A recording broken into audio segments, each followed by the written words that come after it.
because women are setting the bar here and it's going higher and higher, that's not your problem to fix. That's not on you to fix. These women are going to have to sit with the predicament they've created as well. And they're going to have to come to terms with the fact that they have all of these expectations that in many respects are beyond realistic. And they're going to have to come to terms with that as well. That's some work they're going to have to do, irregardless of you. In my last video, I told you guys that the easiest way to master the woman is to simply not fear her. Because in this life, what you fear will master you. And a woman naturally fears the man. So the man naturally masters the woman. But your fear, the man's fear, counteracts the fear the woman naturally has for you. She masters you because you fear the woman. And what you fear will master you. I told you guys that the modern man fears the woman's beauty, emotionality, and promiscuity. When you are able to overcome these fears, you will gain natural mastery over the woman.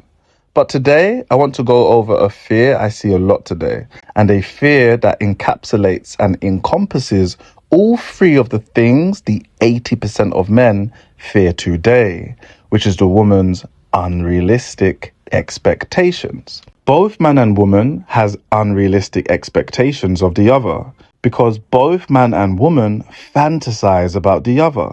Romance promises us and guarantees to us that our fantasies are real. I'll say that again. Romance promises us and guarantees to us that our fantasies are real and that one day it will be realized. Romance takes advantage of our natural inclination to project positively onto the opposite sex. You see, there are two types of projections. We have negative projections and we have positive projections. We negatively project the things we deny about ourselves onto the world and onto others, resulting in judgment. But very few people know and understand that we positively project the things we idolize and the things we emotionally long for, wish for, and yearn for onto the opposite sex. This results in fantasy. This creates a fantasy. The fantasy of the magical other half, the fantasy of the soulmate, the fantasy of the perfect person who we will meet, who we will love with all our heart, and they will love us equally or more in return, and who will save us from our existential malaise, our existential restlessness. This perfect person will be the first thing we encounter in life, who will be easy. All our flaws and faults will not matter to this person because this person is destined for us and because this person is perfect. Romance, or the myth of romantic love, pours into this fantasy, reinforces this fantasy, and guarantees this fantasy. Society takes advantage of this fantasy and it uses it as a tool for social control. The women are told that this perfect idolized person will save her one day, and all she has to do is wait for him. The men are told that this perfect idolized person will save him one day, and all he has to do is find her. Now, this is where it gets very deep. Remember I told you that romance was used to replace religion, right? The women are told that this perfect idolized person who will save her, aka the Messiah, will sacrifice himself for her as a declaration of love. The men are told that this perfect idolized person who will save him will accept him as the Messiah after he sacrifices himself for her as a declaration of love. Fellas, these unrealistic expectations is no unrealistic expectation. It has been promised to her. A perfect man who will sacrifice himself for her in a declaration of love. A man who will die for her sins. This is the same romance that 80% of you subscribe to and argue with me that it truly exists. The woman meets many false messiahs, many men who will nail themselves to the cross for her, but do so in vain. She knows they are false because they offer no salvation. Once he is dead to her, so once she no longer feels his vitality, she awaits the next Messiah. And while she waits, she constantly fights the temptation of the devil. A fight she always loses, and a fight that fills her with sin. This is the bad guy archetypes, the players, and the men she should not love, but does. These men represent the devil because these men represent sin. They are guilty pleasures, and the woman is guilty as charged. Eventually, she gives herself to the devil, and she tells herself that if things go wrong, she can outsmart God by making a man sacrifice himself for her in a declaration of love. And once he does, her sins will be washed away. Now, fellas, this is the myth of romantic love, and society uses it to control you. It takes advantage of both the man's and the woman's projections. It takes advantage of the woman's perfectionism whilst taking advantage of the man's deep desire to sacrifice himself for the greater good. The woman naturally struggles with perfectionism because the woman is a creature of fear. She denies not wanting to change because change is scary, and change requires growth and development. Growth and development can only be achieved through overcoming pain and suffering. So change can only be achieved through overcoming pain and suffering. But a woman is a creature of fear. She will do anything to avoid pain and suffering. Her entire identity consists of avoiding, denying, and rejecting pain and suffering. So her entire identity consists of avoiding, denying, and rejecting change. She has unrealistic goals so that these goals can never be met. And if these goals can never be met, then she does not need to change. She is in love with her unrealistic expectations because they represent pleasure, comfort, and security. The pleasure of desiring the same things, the comfort of never changing, and the security of her repetitive cycles. Women don't live in reality. A lot of women are very, very, very delusional. And so they have these ideas about men in their head, what they want these men to be. It's like they got a movie and they have a cast, and there's a role for this knight in shining armor that's going to sweep her off her feet and worship her and only her for eternity. And if he does not play to every single thing that she has in her mind, she wants to blow up the world. Okay, so how does the man overcome the woman's unrealistic expectations? The answer to that question, fellas, is you don't. In a previous video, I explained to you guys why the woman has a desire to sacrifice himself and why the concept of love, as we understand it, is completely unique to the man and the man's psychology. There is a reason why Jesus died for our sins and Jasmine did not. The man's psychology and biology is set up for love because love is a sacrifice. But the woman's psychology and biology is set up for survival, not love. Love is a sacrifice made in faith, charity, and a greater good. Women do not love. They are codependent and dependent on others and on the man. They submit to the man, and this is felt as love, but it is not the mechanisms of love. Love is interdependent, like a man's relationships. It is not codependent, like a woman's. This is why a declaration of love to the man is his sacrifice, and the declaration of love to the woman is also his sacrifice. How to overcome the woman's unrealistic expectations is to not meet them. I'll say that again. How to overcome the woman's unrealistic expectations is to not meet them. In fact, you are to go against them. One Piece is my favorite anime of all time and pretty much one of my favorite stories ever. And in this world, the world has been flipped on its head. God is literally the devil, and the devils literally represent God. The story is still ongoing, so things can change, but as it stands, the leaders of the world who refer to themselves as God and are treated as such are literally demons and devils. And they have labeled the gods as devils, the good guys as demons. So in this world, good is bad and bad is good. This is what you call anti-morality. And today in society, anti-morality is the prevalent morality. Today, in real life, good is bad and bad is good. We too are run by demons and devils, and the good guys are silenced, killed, and labeled as demons and devils. Masculinity, which was the mechanism that built the world and protected its people, has been silenced, killed, and labeled as evil. The woman's idea of love and her expectations is bad. You do not meet the woman's expectations.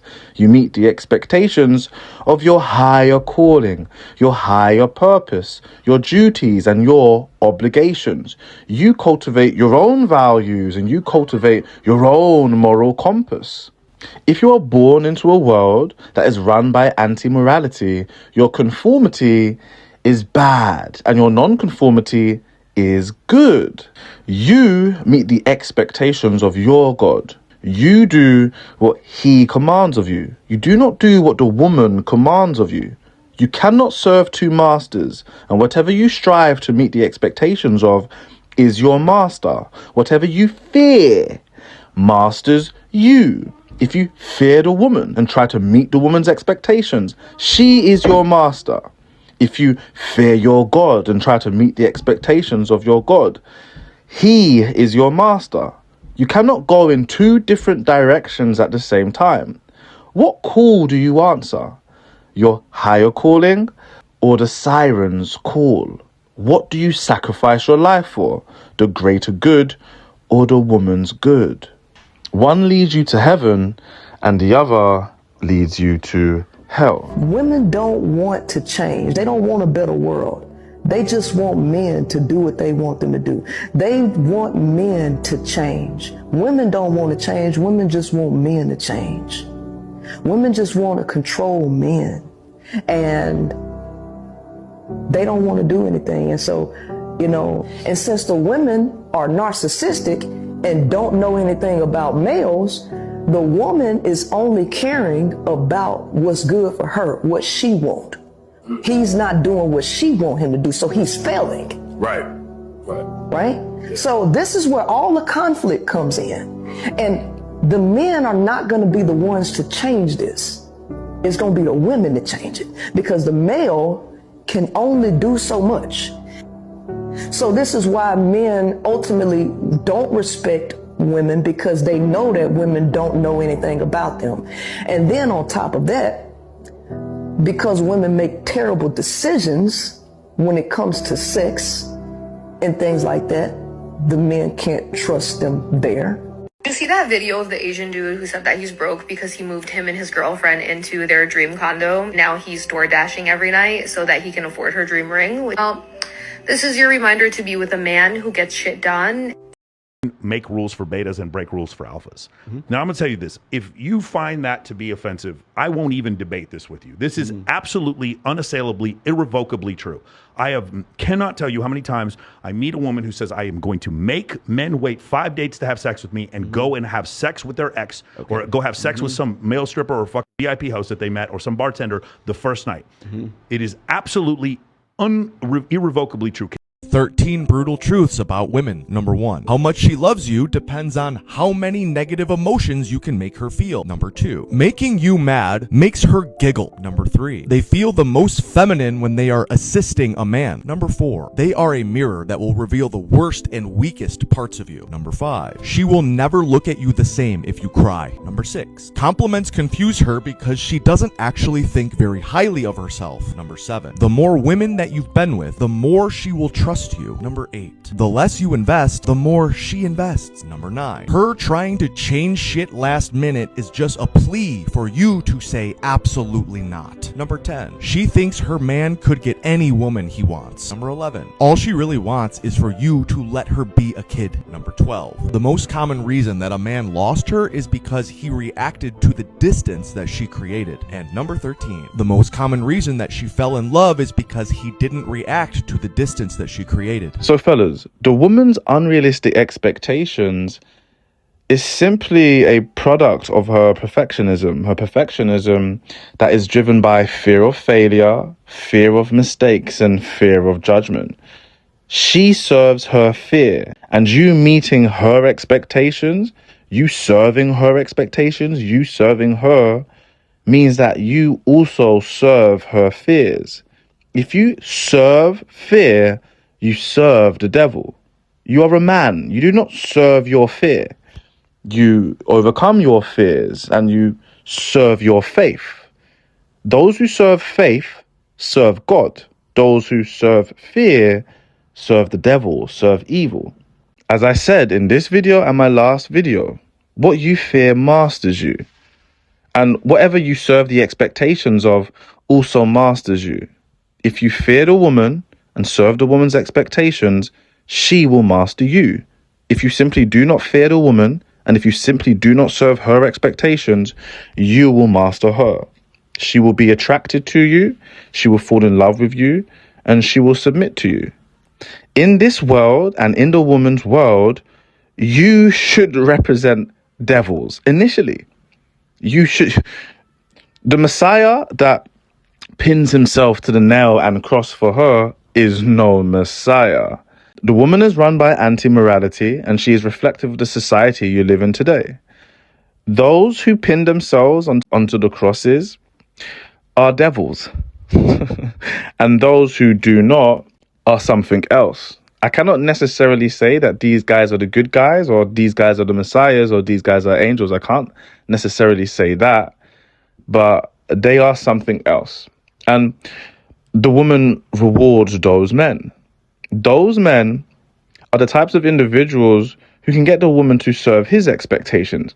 Further, something you need to actually understand is that the woman will submit to your God. She submits to your values. Women don't submit to men. Women don't submit to the flesh. And if they do, they don't do it for a long time. Very, very short term. A woman submits to your values. She submits to your direction. She submits to your ambition. She submits to your higher calling. And she will test you. She'll test your fears. And she'll test to see if your direction is a powerful one. She'll try to move you off your direction. She'll become an enemy of progress to your direction. She will try to interrupt your higher calling with her siren's call. She will offer you all of the temptations the Bible speaks of. She will offer you pleasure, comfort, and security to see if you are weak enough to be sold on these things. She will check to see if you will submit to her beauty. She will check to see if you will fear her emotionality, fear her promiscuity. And if you do, then she knows that you're not the man for her. She will do everything to move you off your powerful purpose in life. And if she's able to do so, then she will know you are not for her. The woman wants to follow a man on his path. The woman doesn't have a path of her own. The woman operates in cycles. So when she comes across a man who serves her, who is afraid of her, who fears her, and is trying to meet her expectations, a man who is trying to join her in her spirals and her repetitive cycles, she knows that this is not the man for her. She actually understands that this man is a devil. The woman who operates under anti-morality consciously, subconsciously and unconsciously is attracted to the opposite of what she consciously is attracted to. So the woman does not want a man who meets her expectations. She wants a man that can influence her to meet his expectations. All right? Again, the woman wants to meet your expectations, but she's going to test you. because the woman wants to follow you on your journey. In my last video, I told you, women are not main characters. They're not even main characters in their own story. They're not even main characters in their own story. When you delve into a woman's fantasy, the main character is always somebody else. It's always a man. It's never her. She's a side character in her own fantasy and in her own stories. All right, so the woman knows that she is designed to serve the man. She feels it within her soul, and she feels it in her reverence towards a man, and in her natural fear towards the man, and in her natural attraction and natural desire to submit to a man. All right, but she doesn't want to. It's not an easy thing. She's going to do everything she can to not do so. She's going to do everything she can to resist this pull. And the man who is correct for her, the man that she's supposed to follow, which are many men, by the way, guys. All right, get over the myth of romantic love. This is many men. Many men can pull this out of her. All right, there isn't no one magical other half on this planet. There are many partners. Many partners. But always bear in mind that 60% of men throughout human history have never reproduced. There's probably a larger number of those men, probably 80% of men throughout human history, has never actually felt the genuine desire, attraction, admiration, and respect of a woman. It's very important that we fix this into our intellect. We're not supposed to meet the woman's expectations. If anything, you are to go against them. That's how you passed her test. That's how you trigger romance. There is no romance whilst you're meeting her expectations. She can't feel anything for you whilst you meet her expectations. The beginning of romance, step one of romance, is that you go against her expectations. Literally, think about it. Romance is unexpected. Think about it. The whole concept of romance is that it is something that you cannot expect. It's something that you cannot predict. It's something that you cannot control. As soon as you can expect, predict, and control a connection, it ceases to be a connection. It ceases to be romance. Romance, by the very definition alone, is unexpected. It goes against your expectations. It goes against your preconceived notions. All right. So in order for you to even embark on a romantic journey with a woman, you have to be something that is going against her expectations. How can you surprise somebody if you are been meeting the expectations from the beginning? Chemistry is triggered by you going against a woman's expectations. That's how chemistry in romance is triggered. You're going against her expectations, but yet she can't get you off her mind. That is literally romance, fellas. You're not supposed to meet the woman's expectations. You're supposed to meet the expectations of your higher self, your duty, your obligation. Those are the expectations that you're supposed to meet. And you can't meet your expectations and the woman's expectations. Not only is the woman in a complete different direction to you, but the woman doesn't have a destination. The woman is going around in cycles and circles. This is the reason why the woman wants to be saved. The true Messiah is a man who is able to stop the woman's repetitive cycles, stop the woman walking around in cycles, repeating the same things, remaining exactly the same. The true Messiah to a woman is a man who is able to stop her from doing that and make her follow him on his journey. All right, so earlier in the video, I said that you must go against a woman's expectations, and I depicted a devil. Now, of course, I am a man of God, and if this shocked you guys, let me explain a little bit further. In a world where good is bad and bad is good, you are supposed to be seen as a devil. In a world where real demons and devils run it, in a world where Jeffrey Epstein is part of the class of individuals who run the world, real demons and devils, public consensus is not something you could use in order to identify whether you are good or bad. This is the reason why, in a world of anti-morality, in a world that's flipped on its head, in a world that is run by devils and demons, you should probably be depicted as a demon, as a devil, something that goes against the current morality and values and belief systems of that time. So, where the woman is such an agent and such a conformist creature, she's run by her fear, so she's run by demons and devils. In a world where the woman has perceptions like this, you should be perceived as a devil to her. As I said, this is just her conscious mind. Her subconscious and her unconscious will always lead her towards the right types of individuals. And as we can see from today, she is led towards the devils, those who disobey, those who aren't obedient, those who think for themselves, those who are independent, those who have reclaimed its autonomy from those who took it away from it. The woman is attracted to devils, just like in the story of One Piece. The main characters, the good guys, they are labeled as devils. And the bad guys, the evil people, the ones who are actual devils and demons, they are labeled as gods and angels. So when you're dealing with a woman that you have not worked on, you have not saved, a woman who's been serving demons her entire life, a woman who thinks she's good but is bad, and a woman who believes things are good but they're not good, they're actually bad, you should be perceived as a devil to that woman at first. You should be perceived as a devil to that woman, because what she thinks is the Messiah is no Messiah. And a lot of women understand this, but they still operate in the system anyway.